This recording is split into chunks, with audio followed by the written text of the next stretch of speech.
My dear brother and sister, Assalamu alaikum. How important is light in our lives?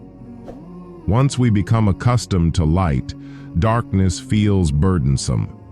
But have we ever pondered that our spiritual hearts too have become accustomed to darkness? We are dependent on electricity in our cities. If the power goes out for even a few moments, we become restless. But those who have never experienced light find contentment even in darkness. The same is true for our hearts.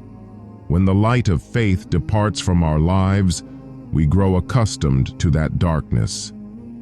In the Quran, Allah Almighty says, Surah An-Nisa 10, "Indeed, those who devour the wealth of orphans unjustly are only consuming fire into their bellies."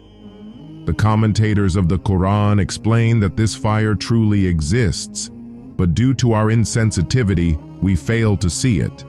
Sins, in reality, are flames that we must avoid. When Allah grants someone insight, they begin to see the reality of sins.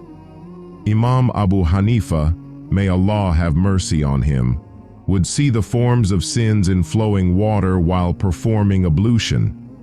We need to prepare our hearts to receive this light so that we can understand the true nature of sins. The Prophet Muhammad, peace be upon him, said, "If you promise a child something, fulfill your promise." False promises normalize dishonesty in the child's mind.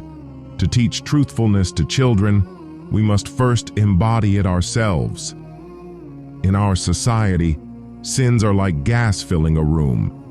These sins are, in reality, the flames of hell, which will consume everything on the day of judgment. We must protect ourselves and our families from these sins.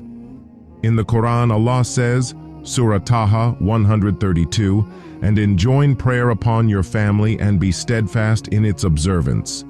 When parents themselves are consistent in prayer, it profoundly impacts their children.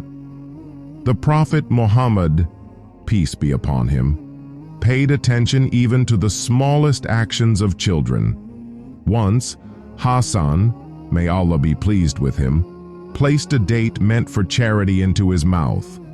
The Prophet, peace be upon him, immediately removed it, saying, "It is not permissible for us." The moral training of children begins at an early age, and it is the responsibility of parents to nurture their character. This world is filled with the fire of sins, but Allah has blessed us with the light of faith. Introduce your children to this light. Make prayer, truthfulness, and piety an integral part of your life so that both you and your children may succeed in this world and the hereafter. If you like this video, please like, subscribe, and share it with your friends and loved ones. Together, we can secure a brighter future for our children.